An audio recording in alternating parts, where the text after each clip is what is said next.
योगेशं सच्चिदानन्दं वासुदेवं व्रजप्रियं धर्मसंस्थापकं वीरं कृष्णं वन्दे जगद्गुरुम्।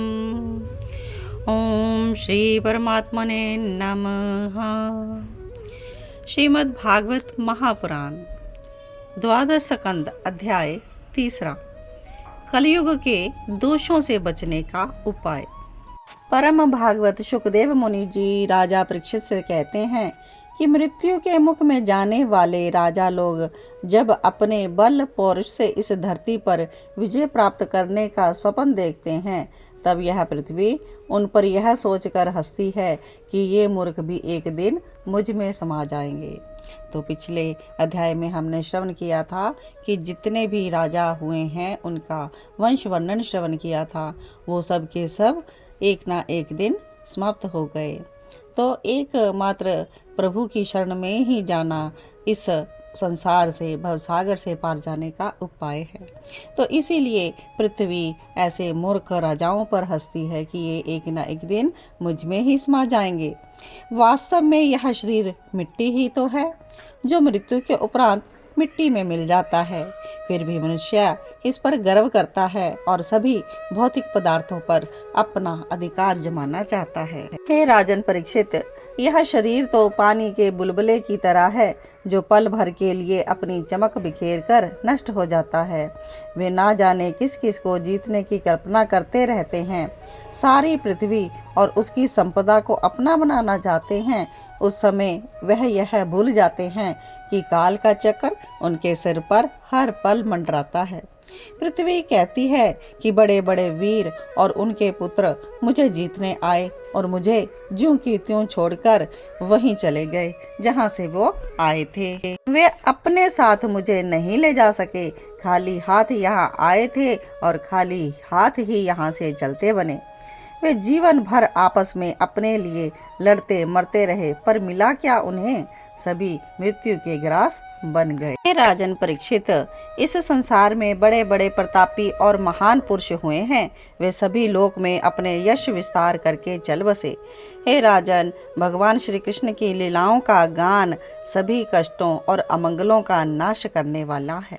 बड़े बड़े महात्मा और भक्त लोग उसी का गान करते हैं।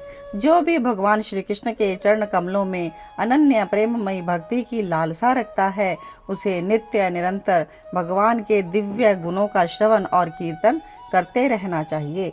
यही प्रेमा भक्ति संसार सागर से पार लगाने वाली है। राजा परीक्षित पूछते हैं कि हे मुनिवर, इस कलयुग में मुझे तो सर्वत्र दोष ही दोष दिखाई पड़ रहे हैं। इस समय किस उपाय से इन दोषों का नाश किया जा सकता है? श्री सुखदेव जी कहते हैं कि हे राजन परीक्षित, सतयुग में धर्म के 4 चरण होते हैं, सत्या, दया, तप और दान। उस युग में सभी पूर्ण निष्ठा के साथ अपने अपने धर्म का पालन करते हैं। इस युग के लोग संतोषी और दयालु होते हैं, सभी से मित्रता का व्यवहार करते हैं और शांत रहते हैं। इंद्रियां और मन उनके वश में रहते हैं। सुख दुख में वे समान भाव से रहते हैं। हे राजन परीक्षित, धर्म के अनुसार अधर्म के भी 4 चरण होते हैं, असत्य, हिंसा, असंतोष और कलह। त्रेता युग में इनके प्रभाव से सत्य आदि चरणों का 4th भाग क्षीण हो जाता है। द्वापर युग में हिंसा, असंतोष, असत्य और द्वेष, इन चारों अधर्म के चरणों की वृद्धि हो जाती है। सतयुग के 4 चरणों में आधे आधे क्षीण हो जाते हैं। इस समय के लोग बड़े यशस्वी, कर्मकांडी और वेदों के अध्ययन में रुचि लेते हैं। कलयुग में अधर्म के 4 चरण बहुत अधिक बढ़ जाते हैं और धर्म वाले 4 चरण क्षीण हो जाते हैं।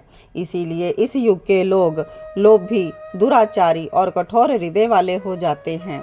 लोगों की दृष्टि शुद्र हो जाती है, पखंडियों की बनाती है। ढोंग का ही बोलबाला हो जाता है। साधु सन्यासी लोभी और सुविधा भोगी हो जाते हैं। लज्जा मर्यादा का तो हवा से हो जाता है।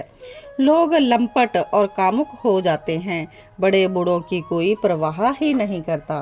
तो इतना सब कलयुग के दोषों का वर्णन करके आगे परम भागवत सुखदेव मुनि जी राजन परीक्षित से कलयुग के दोषों से बचने का उपाय बताते हैं। आइए श्रवण करते हैं। भगवान के श्री चरण कमलों में पूर्ण भक्ति भाव से समर्पण ही इस कलयुग के दोषों से बचने का एकमात्र उपाय है।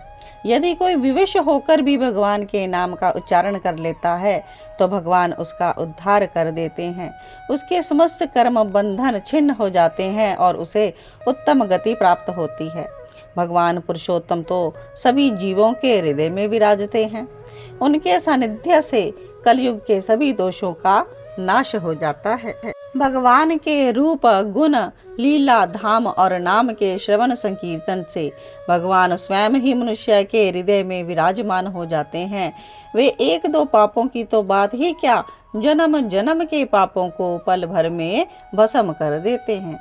हे राजन परीक्षित, अब तुम्हारी मृत्यु का समय निकट आ गया। तुम्हें भी सावधान हो जाना चाहिए।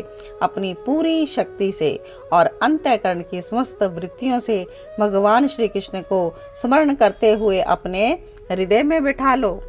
ऐसा करने से वे तुम्हें अवश्य ही परम गति प्रदान करेंगे। जो लोग कलयुग में मृत्यु के निकट पहुंच रहे हैं, उन्हें तो पूर्ण भक्ति भाव से भगवान श्री कृष्ण की छवि को अपने हृदय आसन पर विराजमान करा लेनी चाहिए। उनकी स्मृति मात्र से ही सारे दोष नष्ट हो जाते हैं। तो इसलिए कलयुग में भगवान के नाम का ही सहारा सर्वोपरि है। उनके कीर्तन से मनुष्य को परम धाम प्राप्त हो जाता है। तो एकमात्र कलयुग से बचने का उपाय श्री प्रभु के शरणागत हो जाना। भगवान श्री कृष्ण ने भगवत गीता में भी यही उपदेश दिया है कि सर्वधर्मान परित्यज्य मामेकं शरणं व्रज अहं त्वा सर्व पापेभ्यो मोक्षयिष्यामि मा शुचः। कि सब प्रकार के धर्मों का परित्याग कर केवल एक मेरी शरण में आ जाओ, मैं तुम्हें सारे ही पापों से मुक्त कर दूंगा और मोक्ष की प्राप्ति करवाऊंगा। आपको डरने की आवश्यकता नहीं है। तो भगवान जिसकी जिम्मेदारी लेते हैं तो उसे किस बात का भय। तो हमें पूर्ण रूप से श्री कृष्ण के शरणागत हो जाना चाहिए। इति श्रीमद् भागवत महापुराणम।